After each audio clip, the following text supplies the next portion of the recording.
اعوذ باللہ من الشیطان الرجیم، بسم اللہ الرحمن الرحیم۔ السلام علیکم۔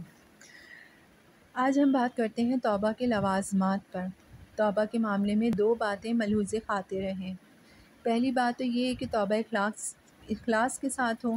ایک بندے نے گناہ کرنے اس لیے چھوڑ دیے کہ ڈاکٹر نے کہا تھا اگر تم شراب پیو گے تو گردہ خراب ہو جائے گا۔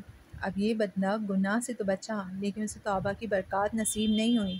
یہ گناہ سے اس لیے بچا کہ لوگ ایسا ویسا کہیں گے، لہٰذا گناہ سے تو بچ گیا، لیکن توبہ کی برکات سے محروم ہو گیا۔ توبہ کی برکات اسے نصیب ہوں گی جو اللہ کے خوف سے، آخرت کی پکڑ کے خوف سے، نعمتوں کے چھن جانے کے خوف سے اور اللہ کی ناراضگی کے خوف سے گناہ چھوڑے گا۔ اس بنا پر اخلاص کے ساتھ توبہ کرے گا تو تب اسے توبہ کی برکات نصیب ہوں گی۔ دوسری بات کیا ہے؟ دوسری بات یہ ہے کہ توبہ میں تاخیر نہ ہو، یعنی دیر نہ ہو جائے۔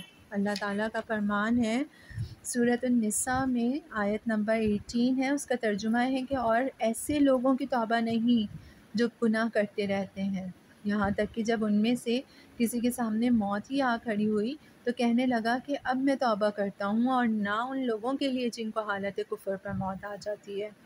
ان لوگوں کے لیے ہم نے ایک دردناک سزا تیار کر رکھی ہے۔ اس لیے رسول پاک صلی اللہ علیہ وسلم نے بھی فرمایا ہے کہ بے شک اللہ تعالیٰ موت کے وقت سے پہلے تک بندے کی توبہ قبول کرتے ہیں۔ موت آنے سے پہلے توبہ کر لو، ورنہ ایک وقت ایسا آئے گا کہ پھر توبہ کا دروازہ بند ہو جائے گا۔ اس لیے اس بات کا لحاظ رکھا جائے کہ توبہ میں تاخیر نہ ہو، اور دوسرا اس بات کا بھی لحاظ ہو کہ توبہ خالص اللہ کے لیے ہو۔ اگر ان چیزوں کا لحاظ رکھا جائے تو پھر اللہ تعالیٰ توبہ کی برکات نصیب فرمائیں گے۔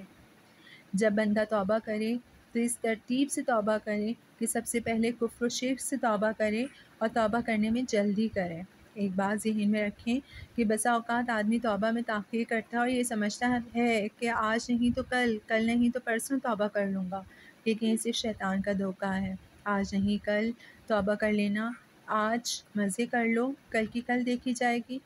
آپ جانتے ہیں اگر ایک درخت آج لگایا جائے تو اسے اکھاڑنا آسان ہے، لیکن اگر درخت کی جڑیں گہری ہو جائیں تو پھر اسے اکھاڑنا بہت مشکل ہے۔ اس طرح آج اگر جلدی توبہ کر لی تو توبہ آسان ہوگی، اور اگر آج گناہوں سے توبہ نہ کی تو کل توبہ کرنا مشکل ہو جائے گا۔ شکریہ۔